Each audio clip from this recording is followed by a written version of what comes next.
Let's get started. AI-powered pricing. I talk a lot about value pricing, and I thought it was time to do another live stream on this topic and how we can use AI, how we can use ChatGPT, how we can use prompts to help us with our pricing. So I'm going to walk you through a series of prompts that we could use. I'm going to use an example, a case study for this session. And I also know that some people may be listening on the podcast, and so you can listen to it, but if you want to see the prompts, then you'll want to come to the YouTube channel and check out the recording. So, value pricing. Pricing is more important than ever in this AI-driven world. As AI automates more stuff, and in 2025, we're seeing a huge acceleration. It keeps getting faster and faster. Some of the things happening in the world of AI that are automating things. I've predicted for the last year and a half now in my January 2024 predictions live stream for the profession, and also the one I did earlier on this year, I said that I think that by 2030 compliance work will be dead, that we won't be doing compliance work anymore, probably sooner than 2030. And I still stand by that. I can see that happening. And those of you who, if you've worked through my recent course on agent mode, then it can do extraordinary things in terms of automating some of the bookkeeping. And that's only been out since July. That tool's going to get better and better. I've seen what Anthropic are going to do, which takes things to another level very soon. Compliance work will be automated by the AI. And so, if we are clinging to the old-fashioned time-based billing, what we're going to see is increasing downward pressure on prices, and ultimately there may come a point where a lot of firms are just giving away for free a lot of stuff that we currently charge for, because the time costs go towards zero as technology automates. So that doesn't mean there's no value in bookkeeping. There will always be value in bookkeeping, but the AI will make it so that it takes less and less time and eventually zero time. So we can't price it based on the hour, we have to price it based on the value, and pricing becomes even more important as technology reduces the time to do things. Many people struggle with value pricing. I've been teaching it since 2020, so that's 25 years. One of the things I teach is the steps to implement value pricing. I teach it as a journey. For some, it doesn't happen overnight. In fact, I'm still learning about value pricing, and I've been teaching it for 25 years. It does take a while. As I often say with pricing, you'll never get your pricing right. There's no such thing as the right price. There's always a better price. Pricing is a process of continually testing. We have to keep testing prices because everything's changing around us. The value that we create, the value that our clients perceive, what our clients need from year to year changes, the scope of work changes. Pricing should be changed continually. I know from talking to a lot of accountants and bookkeepers, I've heard many say that they've not revisited pricing for years, which is crazy. We should be changing prices frequently. But it does take time to master value pricing. I talk about this concept of a journey and taking things step by step. The good news is that AI can do some extraordinary things to make it much easier to implement into our business pricing systems, value pricing systems. So I'm going to share with you some prompts for doing this. The first thing I talk about if you want to start value pricing is if you want to make more money with value pricing, we want to create more value. The first thing we have to do is make what we do more valuable to the customer. If we can create more value, then we can charge higher prices. As long as we communicate that and the customer understands the value, they will pay higher prices. That's really the first step. We want to create more value across every service that you offer, whether it's bookkeeping, tax returns, accounts preparation, payroll, business strategy, whatever it might well be, you should always be looking to create more value. And this should become an annual thing. The reason is because it may be that last year perhaps you have a bookkeeping service and you did this process and you created some more value and perhaps gave some different options and choices to clients. You need to do it again a year later because there's different possibilities, partly because of AI and technology opens up possibilities to deliver more valuable service than perhaps were available a year ago. So we should be continually doing this process for all of your services that you offer. Every single year, you should be thinking about, well, what could we now do to create more value for our customers? Because when you do that, firstly, I think it's the right thing to do. As professionals, we should be continually creating value for customers. Secondly, when you create more value, you differentiate yourself from your competitors, you stand out. And thirdly, when you create more value, you can charge higher prices. So how can we do that with AI? Let's look at a real life example. I'm going to switch across. I found this particular firm of accountants, bookkeepers. I think it was Phoenix. I went to their website and I looked at their services, and one of the services is bookkeeping. That's a core bookkeeping business. And I looked at the website for people looking for a bookkeeper in this particular area. It didn't say a lot. When I look at what they do, it's these 6 bullet points. I think there is so much more we could do. We could really revamp the pricing of this bookkeeping business. And we could do it really quickly with the right prompts with AI. So let me walk you through. If I was working with this particular firm, one of the things I do to start with is, okay, how can we make the bookkeeping more valuable? The old-fashioned way would be to brainstorm and think about other services that we could do to create value. But let's use AI.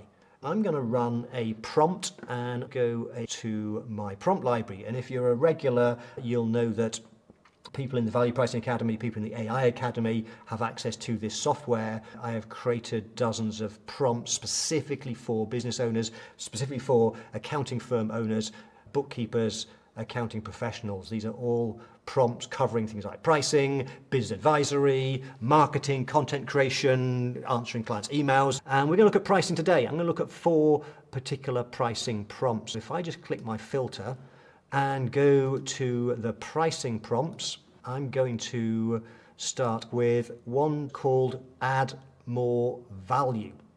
If I open that up, I can see the prompt, the instructions and so on.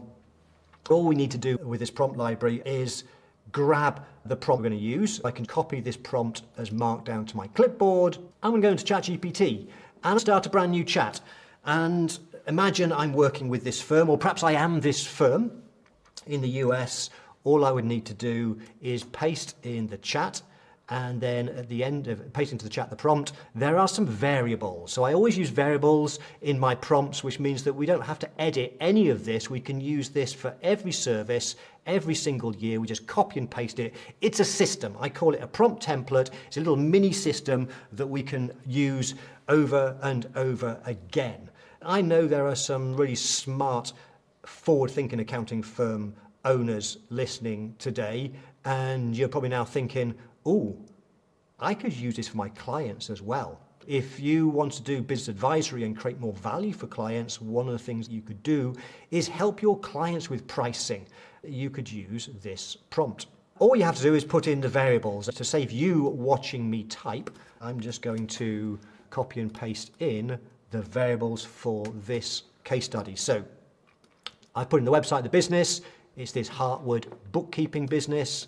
That's the website. So you would just put in your website, and we do that to get some context. If you're working with a client, you could put their website in. What's the service? The outcome is completing client's bookkeeping. What are the essential features? I could list them, but I just went to their pricing page. I've just given it the link to that. And that's all we need to do. Then we can just run it. But before I run the prompt, let me go through some of the things in the prompt. It's long.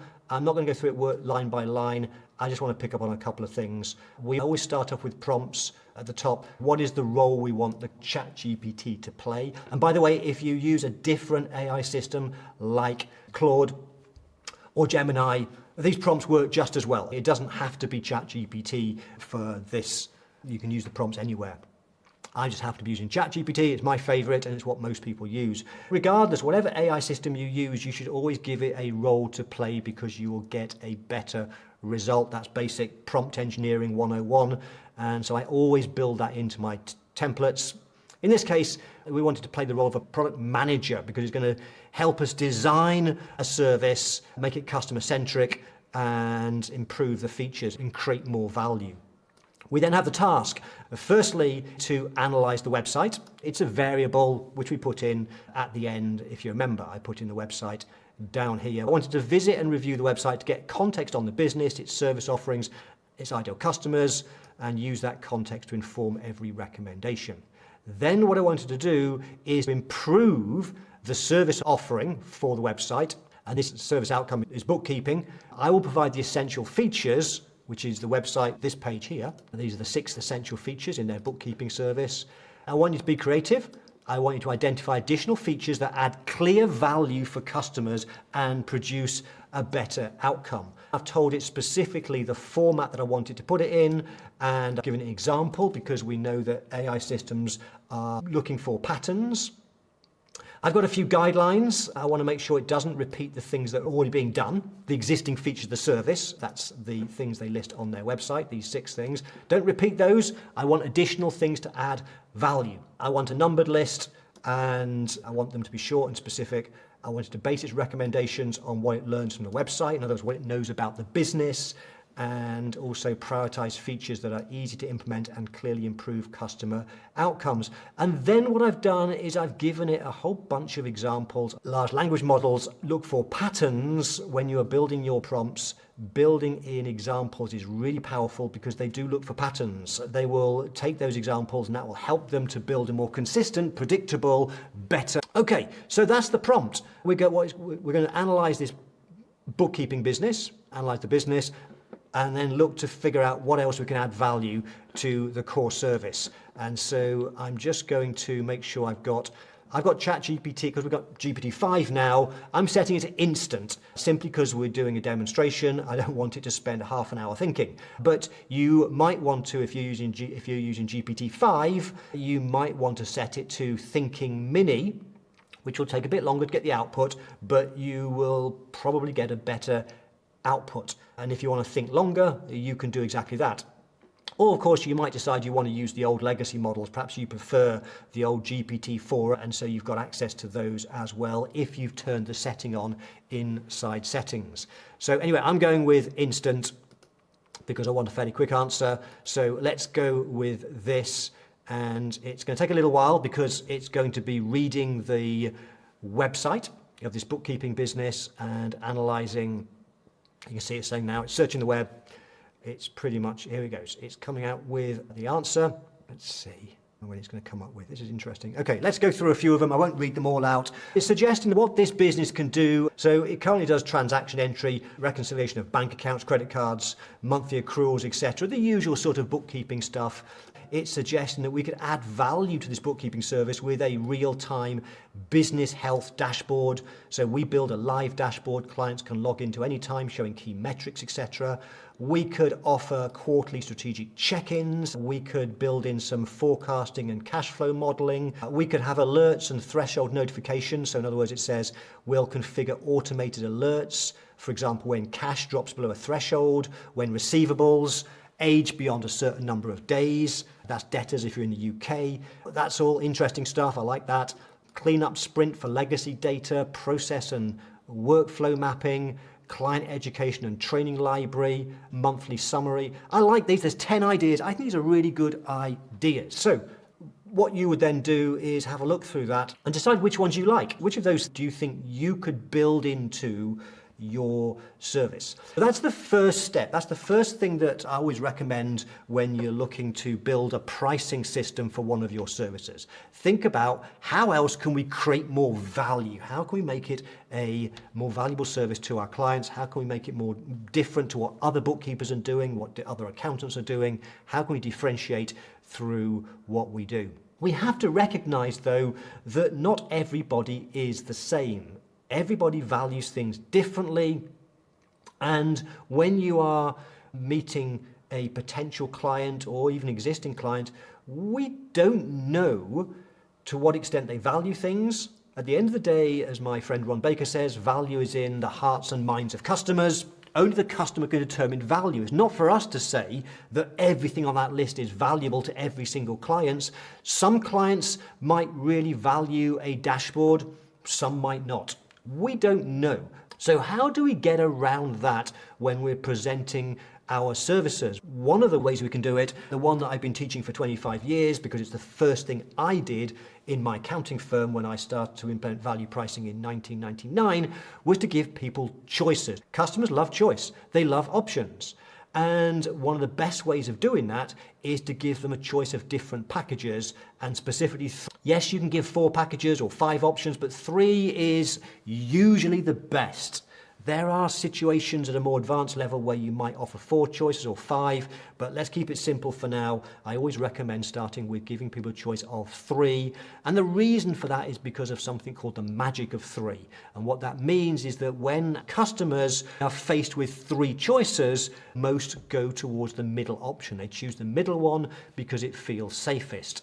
When we understand that, there's some interesting things that we can then do with our packaging of our service offerings to further reinforce that. Gravitating towards the middle option is usually in the customer's subconscious, but we can do things in the way that we lay out our packages, the way we describe them, which encourages more people to realize that's the best one for them. I've been teaching for 25 years, and all the firms I've worked with in the Value Pricing Academy tell me when they've done it right, most people choose the middle package. And if you do it right, you should find more people choose the most expensive one than the least expensive. So that's what I call menu pricing. I've been calling it menu pricing for 25 years. It's what I teach, and it's really powerful. So we have this long list of things that we've created now of an enhanced bookkeeping service that consists of foundational stuff like transaction entry, reconciliations, and so on. But also now we've got this list of other things that we could now build in. And so what we want to do is, because everybody values things differently, we want to create 3 different packages, 3 packages.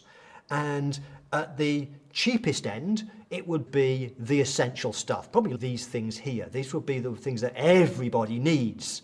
And some clients might only value those things, but there will be others that see some value in some of these other things. Let's build some packages which are more valuable, which include some additional ways to add value. And you could do this yourself, but why not use AI to help you get started? So we're going to use another prompt. I'm just going to close this one and use one called Package Builder. If I open up Package Builder, we're going to copy this to clipboard. We're going to go to ChatGPT, do Control V and paste it in. Let me just move this out of the way. And at the end, I just need to put in the variables. So let me do that first, because sometimes I forget, sometimes I run these prompts and forget to actually put in the variables at the end. So let me just put this in here. Control C, Control V. Okay, I'll come back and explain these in a short while. And I do need to add some more things as well. Let's go to the top of the prompt again. What does this one do? This time it's acting as a pricing consultant, specializing in value-based pricing with expertise in tiered pricing structures. It's going to get a detailed list of features for a service, and it's going to create a number of packages.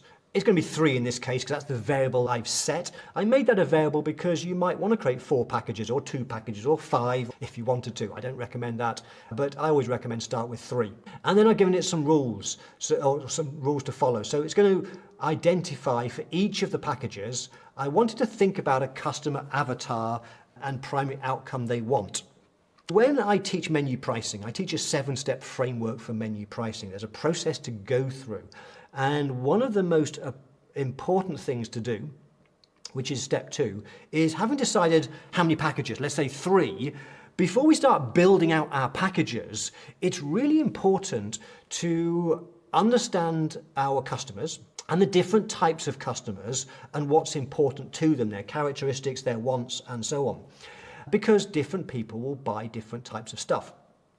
And what we want to do is make sure that as we build out our packages, think of it as bronze, silver, gold. As we build out the bronze, silver, gold, we want to make sure that each of those packages speak to a particular category of client. If we don't do that, if we just build random packages, and if none of those packages meet the specific needs and wants of a particular client, then they won't buy.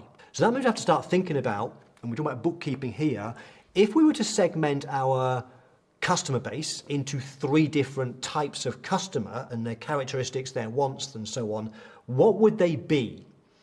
And only when we've done that can we really start to build packages properly. Because once we know what a different group of clients might value and want in a package, we know what to put in the package. So that's why step 1 of the prompt is to identify, in this case for 3 packages, who might be the likely customer avatars and their primary wants. Then in step 2, it's going to build out 3 packages by allocating the features to the most suitable package based on the avatar. And then it specifies to use the template below. So I then have a template.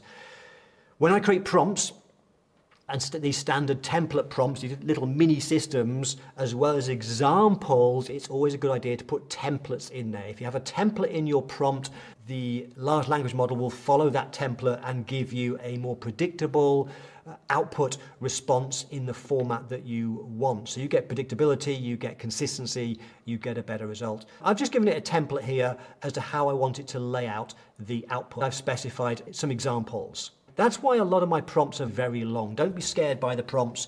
Some of the prompts are long because I spend time crafting templates and examples to create consistency. Okay, so in this case, we've got number of tiers.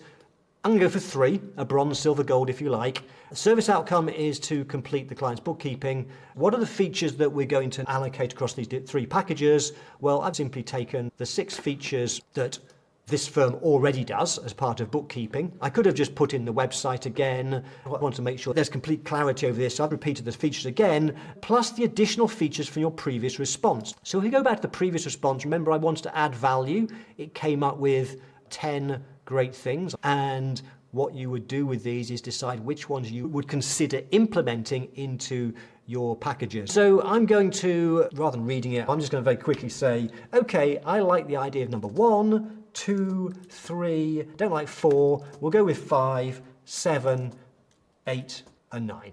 So we've got 1, 2, 3, 4, 7 things there plus the 16 originally. Okay, so I'm just saying here, these are the things that we do right now, and these 7 things here we'd also like to do and build into our packages.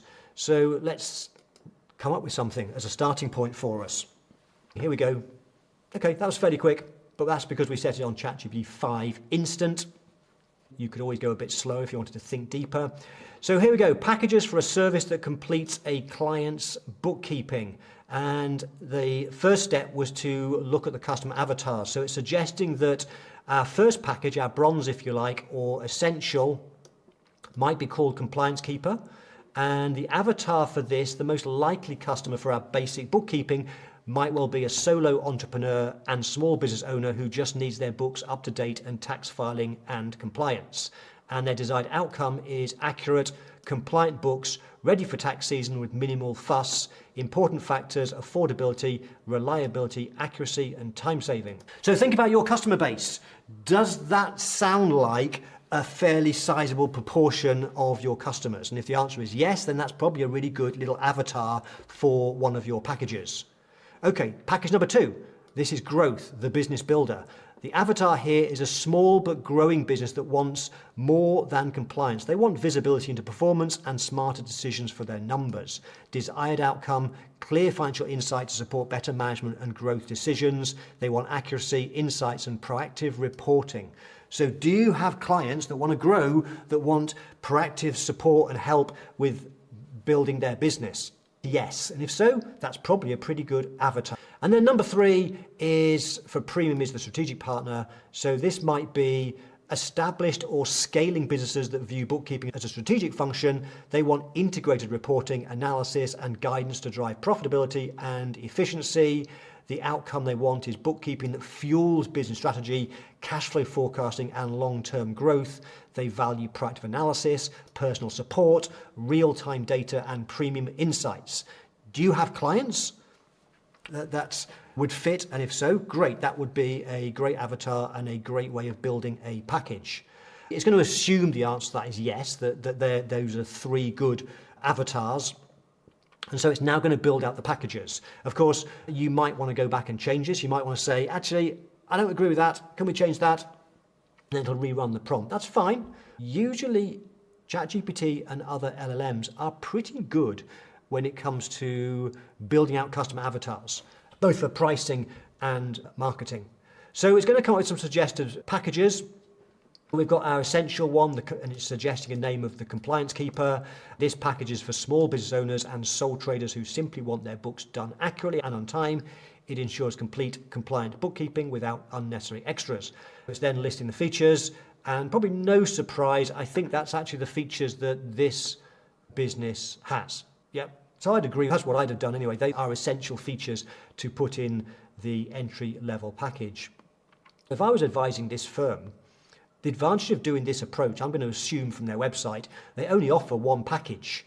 And the problem with one package is you're missing out on the opportunity for customers to pay a premium price. Some customers will pay more when they understand they're getting more. There's a huge opportunity for this firm. I don't know who they are. I just found them on the website. So they could then offer this package, which is for growing businesses who want more insight and control. It includes everything in the essential package, plus additional tools and reviews to turn bookkeeping data into business intelligence.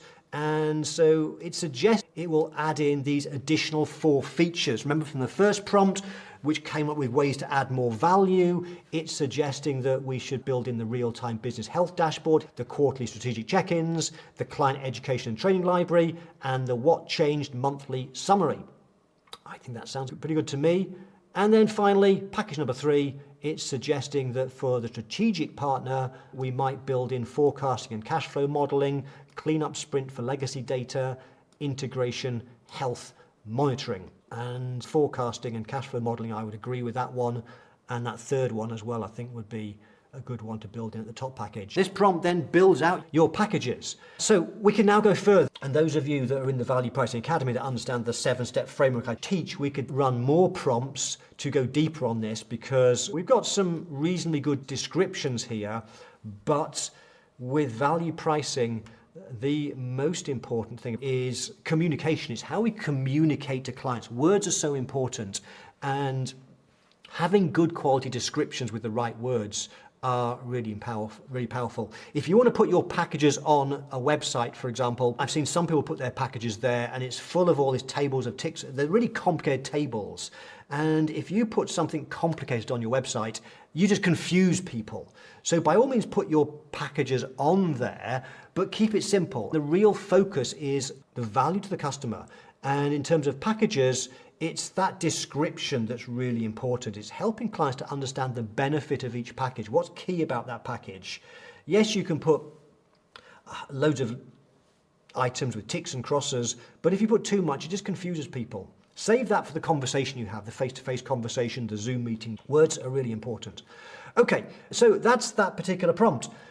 What if you're a visual person and you want to see what that might look like as a pricing comparison table with ticks and crosses? Because you might want to build that into, for example, perhaps you have pricing brochures to help build up the value of what you do with your services. This is a bookkeeping one I created for a bookkeeper in the UK. So you could put in your, let's see if this is a table of ticks and crosses. Hopefully you can see it. This is the sort of thing you could then go through in a meeting with the client to help them identify the best package for them. So what if you want to build what we've just done into a first draft really quickly? I'm just going to go back to the prompt library and run another prompt. It's called Feature Comparison Table Generator. I just need to grab this one, go across to ChatGPT, and I'm going to run this as a follow-up prompt. This particular one hasn't got any variables this time. You just copy, paste, and run it. Essentially, this prompt is saying, you're a skilled service designer and visual comparison builder, trained to turn service packages into clear, easy-to-read feature comparison tables. I've used a template to make it really clear, a template and an example. Remember, templates and examples will help make sure that you get the right output first time around. Let's just run this and see what it builds out for us. It shouldn't take too long. Here we go. Here's our feature comparison table. You can see on the end column, we've got ticks for the 6 essential things. And then we've got the extra 4 items in the middle package, the business builder or growth package. And then we've got the last 3 things in the strategic partner premium. When you're armed with the right prompts, it's just a copy and paste job. In this case, we can build out this, and then you could copy and paste that into a document. You could put this on your website, Obviously, you might want to change it a bit, but I think that's pretty good. Let's move on to the next thing that's really important with value pricing. We've created different packages for our bookkeeping service now, so that this firm, rather than having just one simple bookkeeping service, are now giving people a choice, and some people will choose to pay more because there's more value. But the most important thing about value pricing is not coming up with the price. Some people think it's all about the price that's important. The most important thing about value pricing, and arguably the hardest, is the communication. It doesn't matter how much value you create, you can build huge amounts of value. If the customer does not understand the value, then they won't pay for it. We have to make sure we use the right words. And if we go back to this comparison table, the problem with this, and this is why I advise caution with putting these on a website, is because this is just a list of features. People don't buy features, they buy benefits. If a client is faced with this on your website, they're going to read, for example, transaction entry, import from banks and credit cards. They have no idea. They're not accountants, they're not bookkeepers. So what changed monthly summary? People don't buy features, they buy benefits. What we have to do, whether it's on your website, in your pricing brochures, and the words that we say in our scripts, we have to communicate the value properly. In the Value Pricing Academy, I teach how to structure that. There is a way of doing it by understanding benefits, deeper benefits, ultimate benefit, using linking phrases, and also using many of the techniques that we learn from price psychology, from behavioral economics, and from marketing. And so, yes, we could then spend a long time creating the words, but this is where AI is really good. This is where it's going to save you so much time. What we can do is we can create the words for all 13 of these really quickly. Let's do exactly that. I'm going to go across to the prompt library. I have a pricing prompt called Feature Value Communication, and I just need to click on the copy as markdown, go across to here, into my chat, and I'll just paste that in, Control V. I just need to add in a couple of variables, which is the product offering and the feature list. Now you might be thinking, hang on Mark, we know what the product offering is because it's the previous chat. Absolutely, we don't necessarily need to put variables in here, but I designed these prompts to be used standalone. It may be that you've got an existing service and you're happy with it, you just want to tweak and improve the wording, and therefore you might start a brand new chat just with this prompt. If you're starting a brand new chat, then of course you'll need to say what is the product offering and list things. In this case, I can keep it fairly simple. I can just put the product offering is complete to client's bookkeeping, and the feature list is the combined list from the packages above. So I'm going to run this prompt in a second. In this case, we're changing ChatGPT's role to a marketing consultant because we're now talking about words, communication, and we're really into the realms of marketing and copywriting. And I want it to enhance the wording of every feature in the feature list for the product offering, bookkeeping in this case, by highlighting the benefits of each feature, and for every feature reword using the following framework. So I then give it a framework. It's something I teach in the Value Pricing Academy. I teach linking phrases, ultimate benefits, and so on. And then what I've done with this particular prompt is I've built in a lot of the things that I teach and have taught for many years on communicating value, including lots of examples that I teach in my pricing sessions. So that's the prompt. Let's see what it does.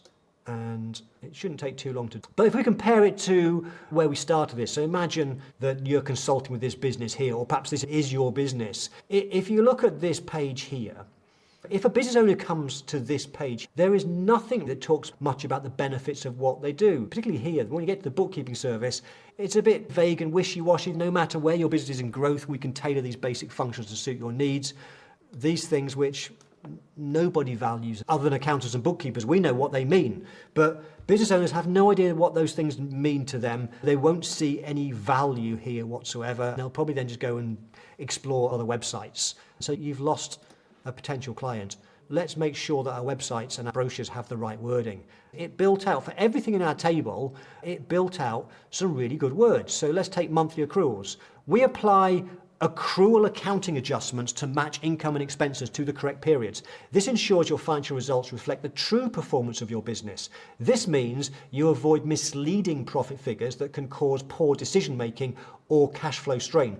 As a result, you gain accurate insights into your business health and make decisions that increase profit and reduce risk. If I was a business owner, I'd say that makes sense. I want accurate insights, I want to increase profit, and I want to reduce risk. I can now see value of monthly accruals. Do you explain to your clients the value of what you do? I'm sure if you do bookkeeping, you do monthly accruals. If you do accounting, you perhaps do monthly accruals. But do you ever explain that to your clients? If you don't, they're not going to value that thing that you do. Let's pick another one. Let's take the real-time dashboard. We provide a live dashboard showing your cash position, profitability, and key trends at a glance. This means you no longer wait for month-end reports to understand your numbers. As a result, you can make faster, smarter decisions that improve cash flow and boost profit. So I know I've talked a lot, but that whole process that I've gone through, those 4 prompts, as you can probably imagine now, in about 10 minutes of just copying and pasting 4 standard prompts, just 10 minutes, you could take your existing service, whatever service that might be, create more value, then come up with how that might be broken up into different packages based on analysis of customer avatars.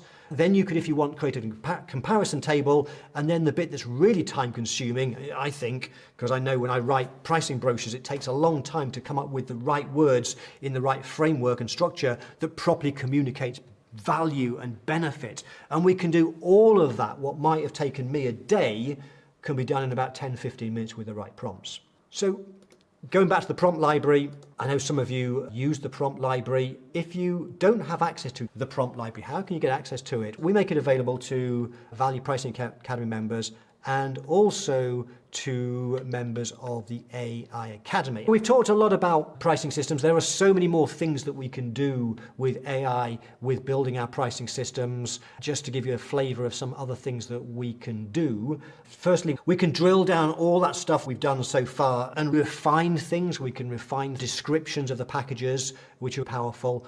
But there's also other things we can do. I talk a lot about value pricing, how we want to run the value conversation, the process, and that starts with asking great questions. I teach a process of how we ask great questions. We want to ask them in 4 phases. We want to ask background questions to get context and background, but then we want to ask the problem questions. We want to understand what are the challenges that people are having. And then we also want to ask consequence questions, because when somebody says they have a particular problem or a challenge, like maybe they say that they're behind with their bookkeeping, which is why they want to talk to you about doing bookkeeping, then what we really want to understand is, well, what's the consequence of that? Why is that a particular issue? It may be because now the IRS or HMRC are now investigating them because they are behind. And so there's a more serious consequence. And so we want to ask questions to understand that. And this process of asking questions is challenging. It's a learned skill. But with AI, we can build prompts for coming up with the questions you can ask. We can also create prompts that allow us to do role plays. If you want to learn how to have a pricing conversation better, we can use AI to do role play, which is really powerful. If you found this one valuable, then we can go deeper on some other processes later. And so I'm going to wrap up by saying, please put in the comment, what's the best thing you've learned today? Let me know. I'd love to get feedback. It'll help me to make sure I make the future live streams better. If you've enjoyed it, please hit that thumbs up button. I really would appreciate that. I will see you soon. Bye for now.